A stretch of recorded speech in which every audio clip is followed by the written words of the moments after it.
जहां एक तरफ दिल्ली की सियासत में बीजेपी दिल्ली सरकार की स्कूल नीति पर सवाल उठा रही है, वहीं दूसरी ओर तमिलनाडु सरकार सीएम केजरीवाल के दिल्ली मॉडल स्कूल योजना से इतने प्रभावित हुए कि अब वो भी राज्य में इस योजना को लागू करना चाहते हैं। जी हां, तमिलनाडु सरकार अब दिल्ली के आधार पर स्कूल खोलने की तैयारी में है, जिसके चलते तमिलनाडु के सीएम एम.के. स्टालिन की ओर से सोमवार को school of excellence and model school scheme का उद्घाटन किया गया। इसका शुभारंभ तमिलनाडु के सीएम एम.के. स्टालिन ने अपने मित्र दिल्ली के सीएम अरविंद केजरीवाल के साथ मिलकर राज्य के सरकारी भारतीय महिला कॉलेज में आयोजित कार्यक्रम में किया। ये योजना राज्य के सरकारी स्कूलों की स्थिति को बदलने के लिए लागू की गई है।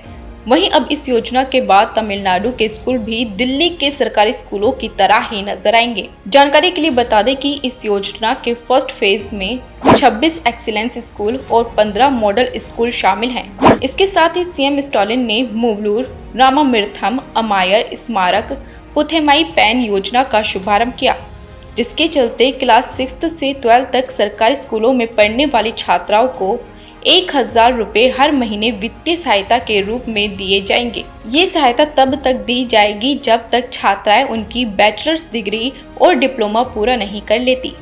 इस योजना के चलते सरकारी स्कूलों में पढ़ने वाले लगभग 6 लाख छात्राओं को इसका फायदा मिल सकता है। वहीं इस योजना के लिए बजट में सरकार की तरफ से 698 करोड़ रुपए की राशि को अलॉटेड किया गया है। बता दें कि इस साल अप्रैल में केजरीवाल के साथ स्टालिन ने दिल्ली के सरकारी स्कूलों का दौरा किया था। इस दौरान उन्होंने दिल्ली के स्कूलों की भी काफी तारीफ की थी। उस समय उन्होंने कहा था कि उनकी सरकार तमिलनाडु के सरकारी स्कूलों को इसी तरह से सुविधाएं देंगी।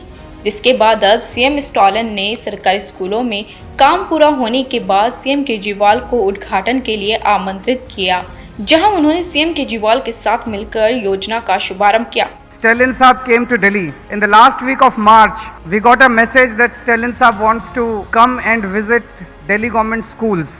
लेकिन इन सब के बीच सोचने वाली बात यह है कि क्या सच में दिल्ली की केजरीवाल सरकार ने सरकारी स्कूलों में इतना अच्छा काम किया है कि अब दूसरे राज्य की सरकार भी सीएम केजरीवाल के इस मॉडल को अपना रही है, या ये सब एक राजनीतिक योजना के चलते किया जा रहा है? क्योंकि बीजेपी दिल्ली में आप सरकार को बार बार स्कूलों के नाम पर हुए घोटाले को लेकर घेर रही है। वहीं इस बीच अचानक ही तमिलनाडु के सीएम का इस योजना को पूरे राज्य में लागू करना कुछ और ही संकेत दे रहा है। खैर, किसकी योजना में है दम और किसके वादे हैं झूठे, ये तो आने वाले समय में ही पता चलेगा। फिलहाल आपकी क्या राय है इस पूरे मामले पर, हमें कमेंट करके जरूर बताएं।